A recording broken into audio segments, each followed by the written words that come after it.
Alright. Bismillahirrahmanirrahim. Wireless network ITT 643. Right. We still in chapter 2, wireless transmission fundamental. Right. So now we on chapter 2.2, frequency. Okay. We proceed it. Ready ya? Ready. Sekejap. Saya kena tengok resolution sekejap. Tak check resolution kecil ke besar. Okay, cantik. Resolution 1K. Resolution saya 1K, cuma saya size tag saja yang besar, tiba-tiba besar 125 kan. Okay, resolution saya kecil, 1K okey lah. Resolution 1K nanti nama apa ni? Recording pun on 1K lah. Alright, so we start with radio frequency, RF, radio frequency. Or radio-based communication use some form of modulation to transmit data. So to encode the data in a signal sent by AM or FM radios. So mobile telephones and satellite television. So some type of modulation is performed on the radio signal that is being transmitted. So radio frequency or RF communication start when radio waves are generated from RF transmitter and pick up or heard by a receiver at another location. Right. So radio frequency ni dia bentuk dalam, kita tengok dia dalam bentuk sine wave lah, sine wave. So wavelength adalah jarak daripada satu peak ke satu cycle lah. The complete satu cycle is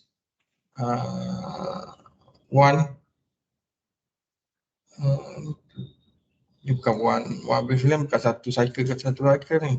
Tengah-tengah ni kan. Satu cycle sini dengan complete lah ni kan, complete. Complete lah, betul lah. Saya cuba lukis dalam bentuk lain. So kalau kata kita start dekat sini, wavelength, habis sini tak?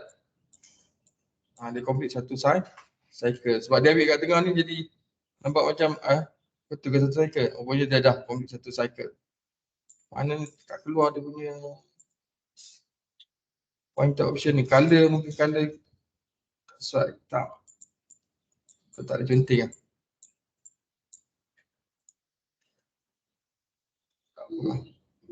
Tak boleh kita guna. Tak boleh sangat kan. So kita guna ni. Ini pula. Hebrew kan. Kali. Okay. So kalau kita lukis sini, okay, dia akan habis sini. Complete one wavelength. Nampak tak? Naik turun, complete one cycle. So kita panggil dia one wavelength. Okay. Boleh.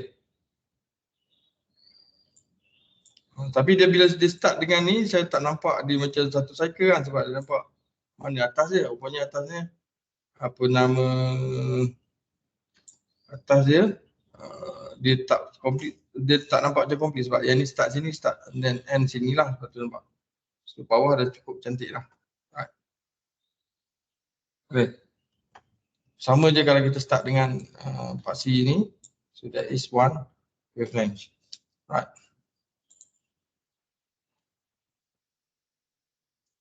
So radio frequency characteristic defined by law of physics exists in every RF signal. So kita ada frequency, amplitude, wavelength and phase. Right. Frequency, amplitude, wavelength and phase. Kita tengok dari wavelength, amplitude ni ketinggian dia. Ketinggian dia daripada paksi tengah. Kan? Kalau ni negatif ni, paksi dia amplitude di bawah. Kan? Frekuensi berapa banyak cycle yang dia ada dalam 1 second kan, frekuensi. Berapa frequent dia. Kan? Phase ikut dia punya degree dia lah. Degree berapa kat berapa degree. Alright. Okay, first kita tengok frekuensi dulu.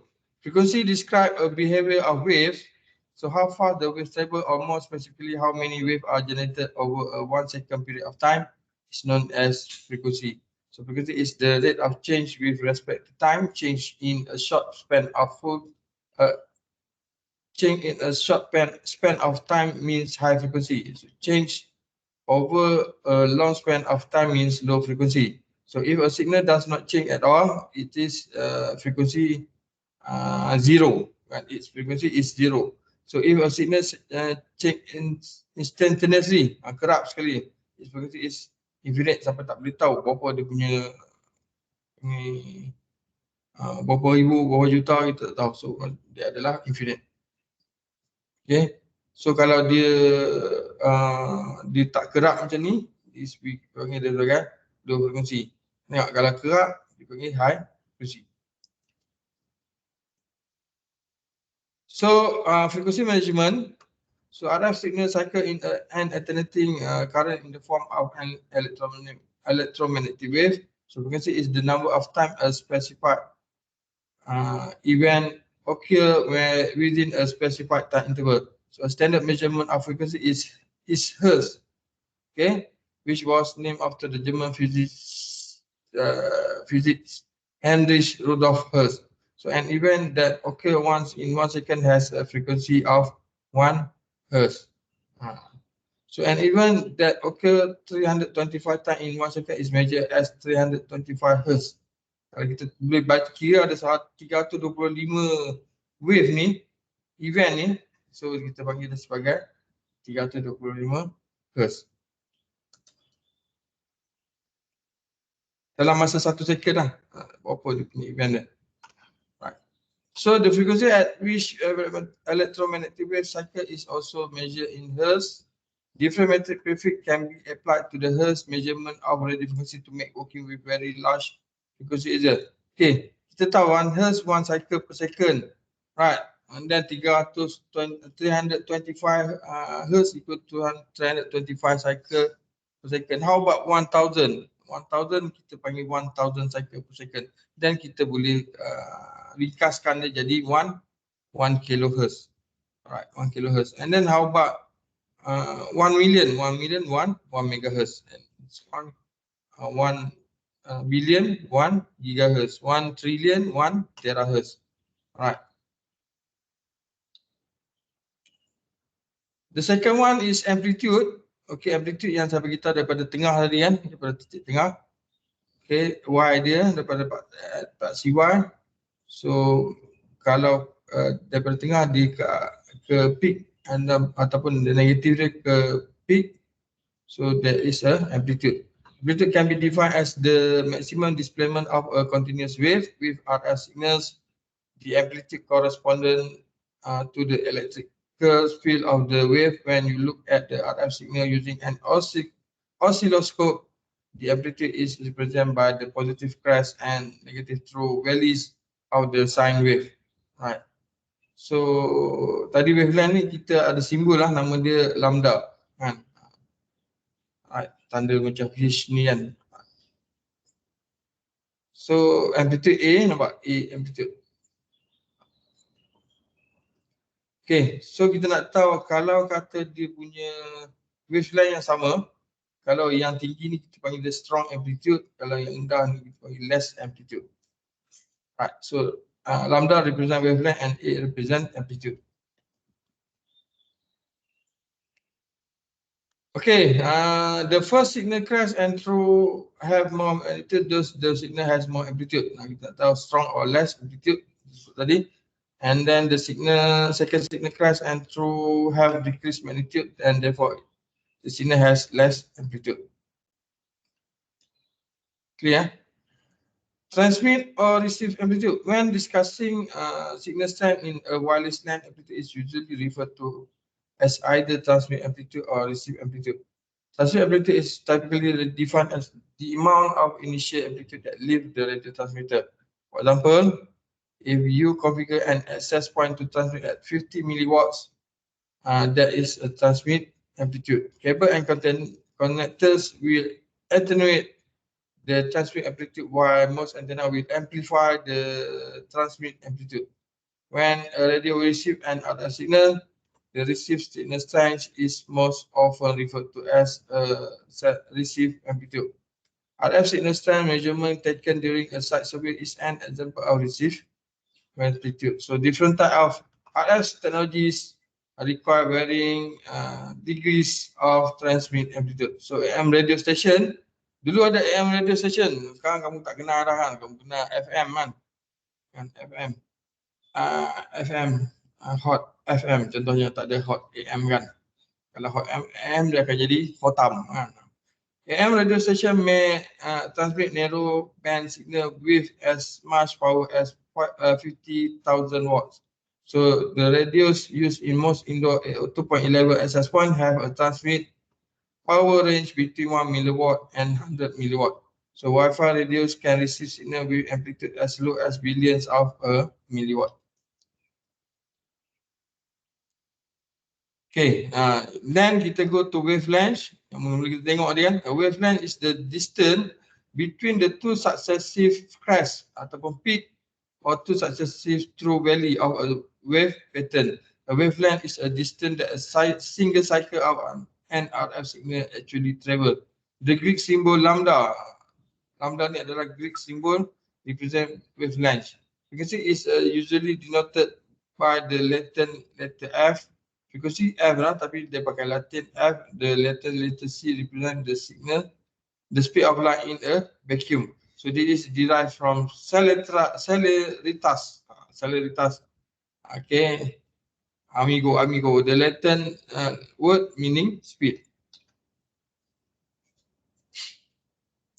An inverse relationship between wavelength and frequency. So the three components of this inverse relationship are frequency F measured in hertz or hertz, wavelength lambda measured in meters or m. Kita boleh tengok milimeter ke, micrometer ke. Kalau kecil kan, kalau besar 1 kilometer, betul tak? 1 kilometer, megameter tak ada lagi 1 megameter kan. 1000 meter, 1,000,000 meter, 1 megameter orang tak pernah sebut kan. Kilo pernah kan, kilometer 1000 meter kan. Right. So the speed of light, C, which is a constant value of 3000, ni baru jumpa 300 megameter kan per second, tapi tak sebut megameter. 300 million meter per second ataupun 300,000 kilometer per second kan. So lambda equal to C divide by F ataupun F equal to C divide by lambda. So C sama dengan F kali lambda kan. Okay. So a simplified explanation is the higher the frequency of an RF signal, the smaller the wavelength of that signal, the larger the wavelength of an RF signal, the lower the frequency of that signal. So AM radio station operate at much lower frequencies than wavelength at 2.11 radios. So while satellite radio transmission occur at much higher frequency than wireless LAN radios. Alright, so kita pernah dengar familiar dengan 2.4 GHz dan juga 5 GHz untuk Wi-Fi kan.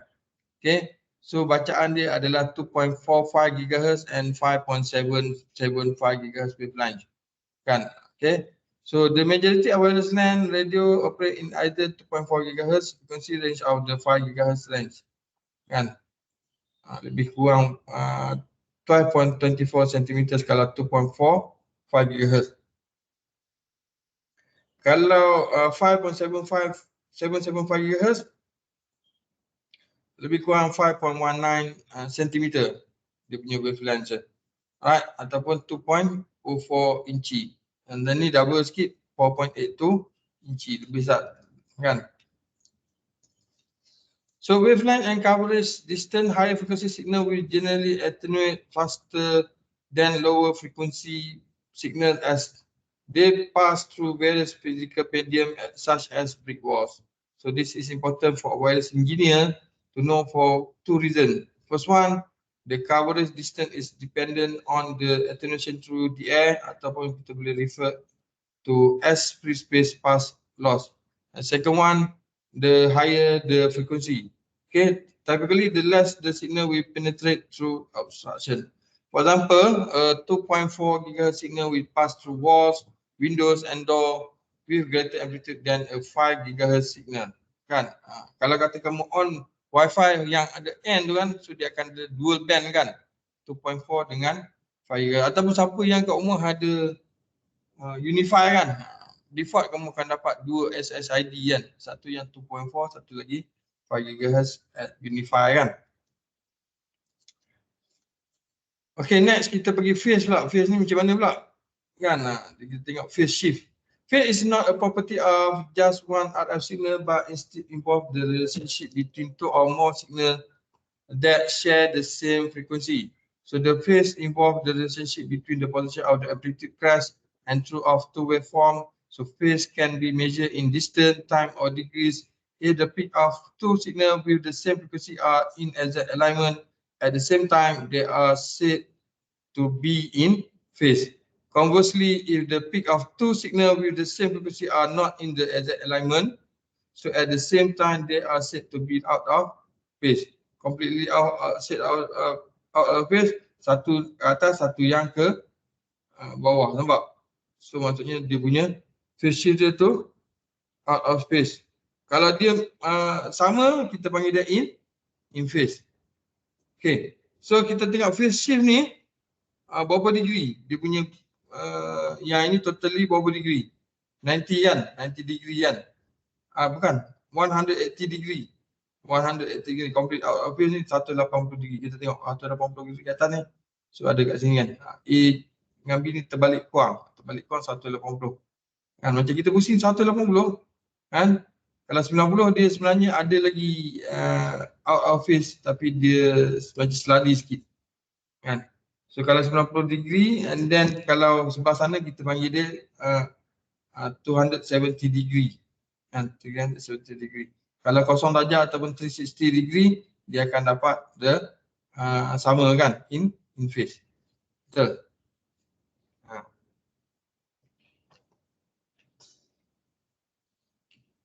Faham? Alright, so kita tengok phase and waveform. Main signal sama, kita ambil ini, and then in phase signal tengok sama. Kalau 90 degrees out of phase signal, nampak? Sepatutnya peak kan, dia ambil yang tengah-tengah antara positif dengan negatif. Sine wave ni. Alright, so kalau kata out of degree, out of phase, so 180 degree. Okay, phase separation, what is important to understand is the effect that phase has on amplitude when a radio receives multiple signals. So signals that have 0 degree phase separation actually combine their amplitude, which result in a received signal of much greater signal strength, potentially as much as twice the amplitude.